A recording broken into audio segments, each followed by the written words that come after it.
নমস্কার বন্ধুরা, কণিকাস কিচেনে আপনাদের সবাইকে অনেক অনেক স্বাগত জানাচ্ছি। আজকে আমি আপনাদেরকে খুব সহজ পদ্ধতিতে ক্যাপসিকাম আলু দিয়ে মুরগির মাংসের পাতলা ঝোল বানিয়ে দেখাবো।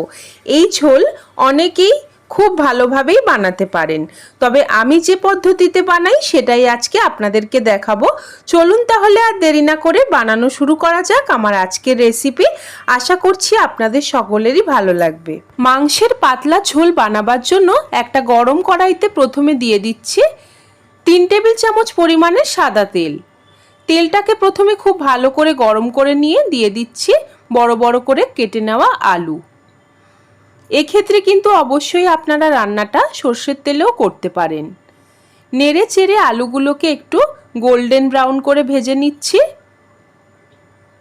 আলুগুলো আমার সুন্দর হালকা সোনালি গোল্ডেন করে ভেজে নেওয়া হয়ে গেছে। এবার আমি আলুগুলোকে তুলে নিচ্ছি তেল থেকে।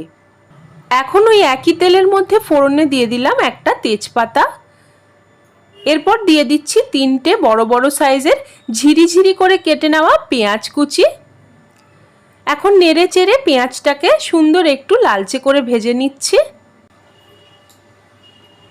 এখন দেখুন বন্ধুরা, পেঁয়াজটা আমার খুব সুন্দর লালচে করে ভেজে নেওয়া হয়ে গেছে। এবার আমি আদা রসুন বাটা দিয়ে দিচ্ছি 3 চামচ ভরে ভরে।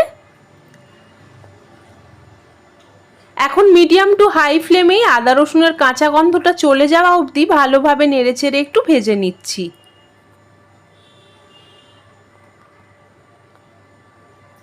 সমস্ত কিছু ভালোভাবে নেড়েচেড়ে ভেজে নেওয়ার পর আদা রসুনের কাঁচা গন্ধটা চলে গেলেই দিয়ে দিয়েছি একটা বড় সাইজের কুচিয়ে নেওয়া টমেটো আর স্বাদ অনুসারে লবণ। এই পর্যায়ে লবণটা ব্যবহার করলে টমেটোটা খুব তাড়াতাড়ি মেল্ট হয়ে আসবে।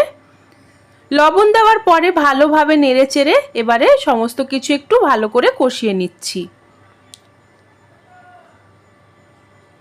মিডিয়াম টু হাই ফ্লেমে আমি সমস্ত কিছু কষিয়ে নিয়েছি। টমেটোটা হালকা একটু মেল্ট হয়ে এসেছে। এই পর্যায়ে দিয়ে দিলাম 1.5 চা চামচ পরিমাণে হলুদ গুঁড়ো। এরপর 3 চা চামচ পরিমাণে দিয়ে দিচ্ছি লঙ্কার গুঁড়ো। এখানে কিন্তু আমি কোনো রকম কাশ্মীরি লঙ্কার ব্যবহার করিনি, এমনি লঙ্কার গুঁড়োই ব্যবহার করেছি। এরপর দিয়ে দিচ্ছি 2 চা চামচ পরিমাণে জিরে গুঁড়ো। এরই সঙ্গে দিয়ে দিলাম 2 চা চামচ পরিমাণে ধনে গুঁড়ো। এখন সমস্ত কিছু ভালোভাবে নেড়ে চেড়ে মশলাটাকে মিডিয়াম টু হাই ফ্লেমে কষিয়ে নিচ্ছি। মশলাটা এখন আমার ভালোভাবে কষানো হয়েই এসেছে। মশলা থেকে তেলটাও সেপারেট হতে শুরু করেছে। এই সময় দিয়ে দিয়েছি 1 চামচ পরিমাণে চিনি দিয়ে আবারও সমস্ত কিছু নেড়ে চেড়ে মশলাটাকে ভালো করে একটু কষিয়ে নিলাম। মশলাটা আমার ভালো করে কষিয়ে নেওয়া হয়ে গেছে। মশলা থেকে তেলটা একদমই আলাদা হয়ে গেছে। এই সময় দিয়ে দিচ্ছি 700 গ্রাম পরিমাণে ধুয়ে পরিষ্কার করে রাখা উইথ বোন চিকেন। চিকেনের সঙ্গে মশলাটাকে এখন আমি 10 মিনিট ধরে হাই ফ্লেমে কষিয়ে নেব। 10 মিনিট ধরে হাই ফ্লেমে কষাবার পর চিকেনটাকে আমি ঢাকা দিয়ে আবারও 15 মিনিটের জন্য রান্না করে নেব। 15 মিনিট পর আমি ঢাকনাটা খুলে নিলাম। ঢাকনা খুলে ভালো করে নেড়েচেড়ে নিচ্ছি একটু। ভালোভাবে চিকেনটাকে নেড়েচেড়ে নিয়েছি। এরপর দিয়ে দিচ্ছি আগে থেকে ভেজে তুলে রাখা আলুগুলোকে দিয়ে আবারও আমি ঢাকা দিয়ে 15 মিনিটের জন্য চিকেনটাকে রান্না করে নেব। 15 মিনিট পর আমি ঢাকনাটা খুলে নিলাম। মিডিয়াম টু লো ফ্লেমে আমি চিকেনটাকে কিন্তু ঢাকা দিয়ে দিয়ে রান্না করছি। ঢাকনা খুলে ভালো করে আবারও একটু নেড়ে চেড়ে নিচ্ছি।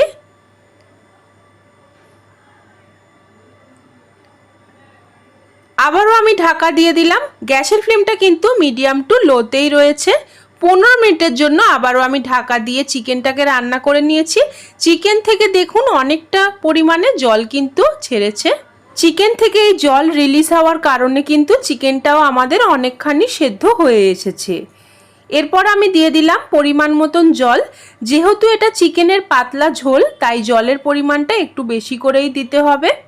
জল দিয়ে ভালো করে আবারও সমস্ত কিছু একটু নেড়েচেড়ে নিলাম।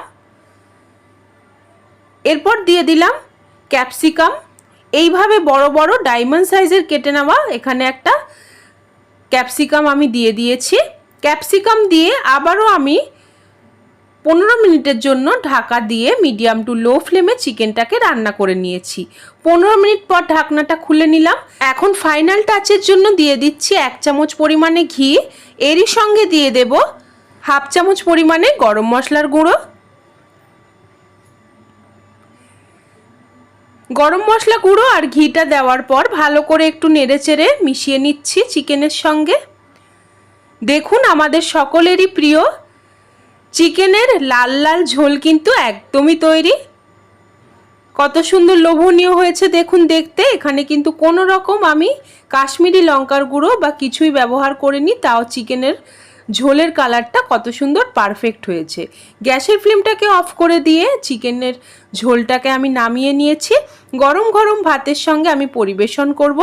আজকে আমার এই সহজ সরল পদ্ধতিতে চিকেনের লাল লাল ঝোলের রেসিপিটি আপনাদের যদি ভালো লেগে থাকে তবে এইভাবে একবার বাড়িতে বানিয়ে আমাকে কমেন্ট করে জানাতে ভুলবেন না যে আপনাদের কেমন লাগলো। ভালো লাগলে প্লিজ একটি লাইক করবেন, আমার চ্যানেলকে সাবস্ক্রাইব করে আমার পাশে থাকবেন। পাশে থাকা বেল আইকনটিকেও প্রেস করে দেবেন যাতে চ্যানেলে আমি যখনই কোনো নতুন ভিডিও দেব আপনারা সবার আগে দেখতে পেয়ে যান। আমার এই ভিডিওটিকে বন্ধুদের সঙ্গে বেশি বেশি করে একটু শেয়ার করে দেবেন। আর ফেসবুক পেজ থেকে যদি দেখে থাকেন সেক্ষেত্রে পেজটিকে ফলো করে আর আমার ভিডিওটিকে লাইক করে দেবেন। আজকের মতন এই পর্যন্তই, ধন্যবাদ।